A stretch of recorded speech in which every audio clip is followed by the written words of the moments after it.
Hey everybody, welcome to another episode of Teardown. Today we're going to be tearing down the Hitscan Hyperlight, yet another very lightweight polycarbonate mouse that has hit the market this year. Now, as I talked about in my full review, Hitscan has done a lot right with this mouse, but unfortunately due to its polycarbonate nature, it does share a lot of the same mistakes as a lot of the other polycarbonate mice we've seen released this year, where it has that non-universal USB-C port as well as some other shortfalls. But one area where the Hitscan is superior to a lot of the other polycarbonate mice we've seen released this year is in terms of its serviceability. So today I'm going to show you guys how to fully disassemble and reassemble the Hitscan Hyperlight, as well as talk about the components on this mouse, as well as all the component weight to see what possibilities you can do for modding. But as always for all teardowns, you will need a couple things before you get started. Firstly, having a microfiber cloth or something to anchor your mouse into place as you do your teardown will be very helpful. Secondly, you'll need a precision screwdriver set. Most of the screws inside the Hyperlight here are Phillips head screws, so they are pretty easy to open, but some of them are some unique sizes, so having a precision bit is highly advised. You'll also need something to keep track of your screws. I like to use an ice cube tray, but you can use pretty much whatever you want. But once you have all that ready, you are ready to go ahead and tear down the Hitscan Hyperlight, so let's go ahead and get right into it. Alright, starting off, the first thing we're going to do is we're going to flip the unit over and we're going to remove the base screws on the unit. So there's a screw here, here, here, and here. And then next up, take two of your fingers and make kind of a pincer, and you want to put them on both sides of the mouse here, and then just put a little bit of pressure on the back, and that should be enough for you to squeeze your fingernail in here, and you can run your fingernail along the shell to disconnect the clips. Once the sides are disconnected, just be careful and gently open the shell because there is a ribbon cable running to the side button here, so we'll need to disconnect that first. To do so, let's go ahead and flip this unit over. What we're going to do is we're going to just kind of gently rest the shells into each other like this, and then we're going to go take our fingernails, pull on the side of this connector here, and just gently pull this cable out.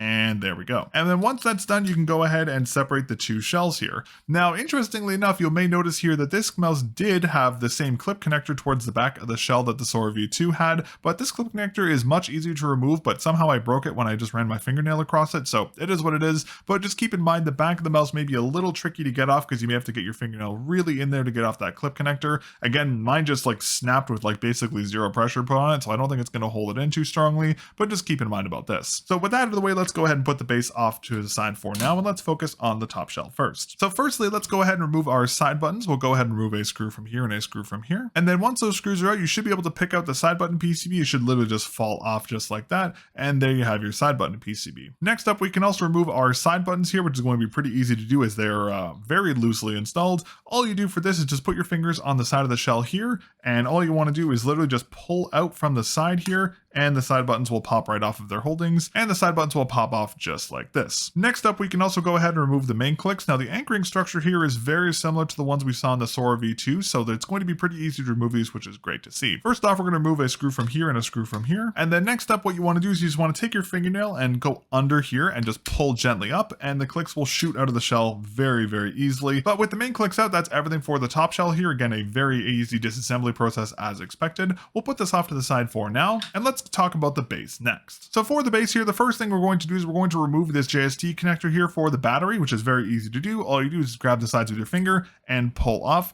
This one interestingly has a bit of a pin on the top, but it doesn't seem to hook onto anything here, which I found kind of odd, but it is what it is. Now with the battery disconnected, we can go ahead and take out our main board by disconnecting a screw from here, here, here, and here. And then once those screws are out, we can take a fingernail and just gently lift up from the board here. Be very gentle when you lift up the board because it will stick to these standoffs pretty heavily. I'd recommend taking your fingernail and pulling them up, but don't just rip the board out because as you can see, there has been a lot of weight optimization done to this board and it is rather fragile. So if this is stuck on one of the standoffs and you rip it out, you could break your board. So just very gently put your finger underneath all these standoffs and pull it off just to be sure you don't damage your board. And then in terms of the board, the only other thing we can really do here is remove the scroll wheel, which we can do by just gripping the side and just pulling straight to the right, and it comes off just in one solid piece as usual.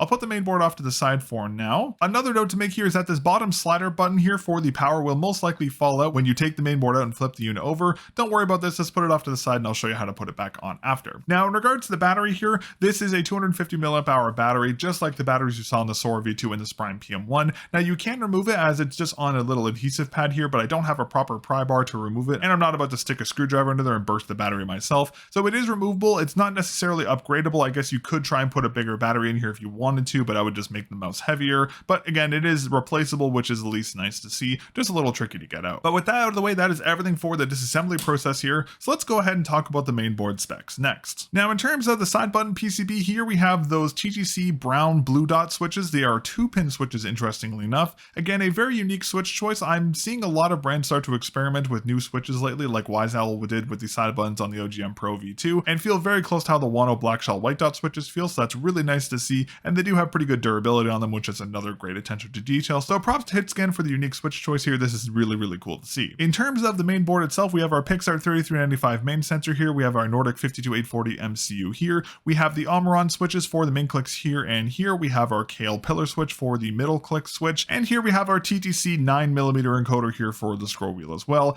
And as I mentioned earlier, this board has been very weight optimized, just like we saw with the Sora V2. So the board itself is very light, but it also makes it very fragile. So just be very careful when you're handling this board because it is very easy to damage it. All right, well, now that we've talked specs and all that jazz, let's talk about component weights next. Starting off with the main board here. It's weighing in at a mere 8 grams, which is quite light for a main board. Again, very weight optimized, as I mentioned earlier. In terms of our side button PCB with the ribbon cable, that is weighing in at around 0.9 grams. The base with the battery installed and the side buttons is weighing in at around 10.9 grams. The top shell here is weighing in at 12.4 grams. Scroll wheel is weighing in around 1.4 grams. Side buttons weigh in around 0.8 grams. Our 2 main clicks weigh in at 4 grams, so 2 grams apiece. And all the miscellaneous screws inside the Hitscan weigh up to be a gram total. All right, well, now that we've weighed all of our components, let's go ahead and start our reassembly process. First off, we'll start off with the main board. The first thing we're going to do here is we're going to go ahead and reinstall our scroll wheel, which is very easy to do. All you do is take the thinner end of the scroll wheel here and you want to put it into that little hole in the encoder there. So just gently line it up into place and just push it into the hole in the encoder, just like that. Now, because there are standoffs for the scroll wheel, I would recommend leaving a little bit of space on the side here, maybe a little more, just to make sure there's enough clearance here for the scroll wheel contacts. So that's all for the main board here. We'll put that off to the side. And then next up, let's deal with the base. Now, first off, we're going to go ahead and deal with this little bottom slider button. So how you have to install this is going to go into this little slider rail right here. Now, for the positioning of the button, I want you to leave it into the off position just like this, and we're going to leave it like that just for now. Now, on the bottom of the main board, there is a little control switch here that controls whether the mouse is on and off. You want to have it into the off position, which is the closest to the sensor like this. And then what you're going to do is you're just going to drop the main board on, lining up these scroll wheels with these 2 little standoffs here. So just drop the main board in just like that, and then just gently press down here, and it will make all contact. Now, before you move on and do anything else, I would actually recommend taking the battery and reconnecting it by just plugging it into this little JST connector here. Onto the bottom here, and then put your finger on the top here, and then make sure the switch is working and make sure the unit actually turns on. Now you can tell it turns on by when you flick the mouse on, this little blue LED will actually go on the top. So just verify this works before you move on, and then go ahead and disconnect the battery. Now, if you misalign the bottom slider button and the control switch, don't force the board down. It won't go down naturally. It should just go down naturally. If it's misaligned, it will not go down. Don't force the board down, as you will either break the control switch on the bottom, rendering your mouse inoperable, or you'll break the board. So be very careful. Again, you want to make sure this is in here so it shows red. You want the little control switch to off, which is the closest position to the sensor. And now that we've verified everything is working, we can go ahead and re-anchor our main board. However, don't screw them in all the way, and I'll explain why in a moment. Now, the reason why I told you not to screw them in all the way is because this has a very thin base, as you can see here, and it's a non-solid base option. So this base is very prone to warping. So the reason why we didn't screw everything all the way down is because if you over tension these screws, you can cause your base to warp. So what we're going to do is we're going to put this onto a flat surface, and we're going to gently anchor in all these screws.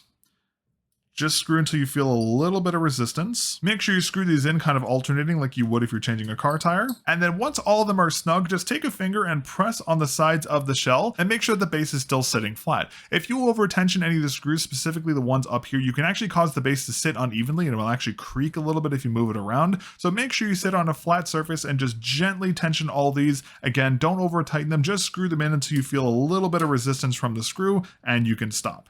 So we're just going to give all of our screws just a quick extra tension here just to make sure they're all screwed in. Verify that the base sits flat, and we're good to go. And then lastly, we can go ahead and reconnect our battery. All we do here is just gently slot this into its JST connector and just take our fingers and just gently pull on the sides just like that. Again, flip the unit on.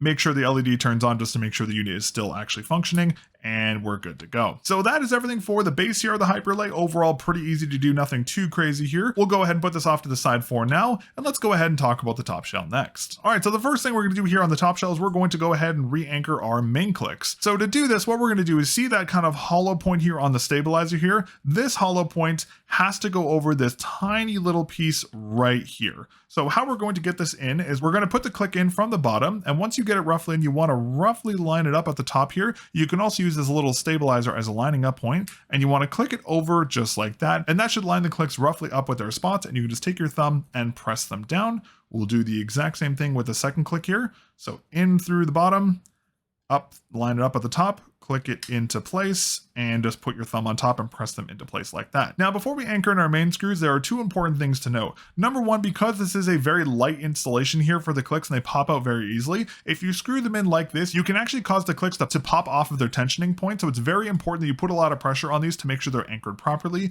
When you screw your screws in, you want to rest the mouse on the back hump here, so there's no pressure on the main clicks to make sure they don't get accidentally dislodged when you're doing this. And secondly, because this is a polycarbonate shell and these are main click screws, you do need to be very careful when screwing these in. Just like we did in the main board, screw these in until you feel a little bit of tensioning from the screw. Do not over tighten these screws under any circumstances, because you will strip the polycarbonate material very easily and break your main click. So be incredibly careful when doing this. Screw these in until you feel a little bit of resistance from the screws. And then once your screws are in, you can verify that you did this properly, as your main clicks will have a bit of a buoyancy to them or a natural rebound. If you over tighten your clicks, they won't actuate properly. They'll actually kind of get stuck like this. And if you under tighten them, they'll stay down like this and they won't have a natural buoyancy. So if you screw these in until you feel a little bit of resistance from the screws, your main clicks will look like this. Again, if you over tension these, you pretty much break them right away. So it's better to under tension them than over tension them, as I always say with main clicks. Next up, we can go ahead and install our side clicks here, which is pretty easy to do. All we're going to do here is literally just drop them in onto the side of the shell here and pretty much just push them into place just like this. It's a very loose anchoring here. They just kind of hang out there. As you can see, they literally just fall out of the shell very easily. A very loose anchor, but as long as you press them into place, they should anchor in well enough for you to reassemble this. And then lastly, we can go ahead and do our side button PCB board here, which is very easy to do. All you want to do is line up the board with the little standoffs here, and you just want to press down to make sure they anchor themselves properly, just like this. And then you can put in your anchoring screws. There's one that goes here and one that goes here. And then once those are in, just go ahead and verify your side buttons still work. Should hear a nice tactile click when you click these, and if you hear that, you're good to go. And then lastly, all we have to do is go ahead and reassemble the top shell to the base shell. Now this is actually going to be quite easy, unlike a lot of other smaller polycarbonate mice we've done, as the ribbon cable for the side buttons is very long, so this is going to be very, very easy to do.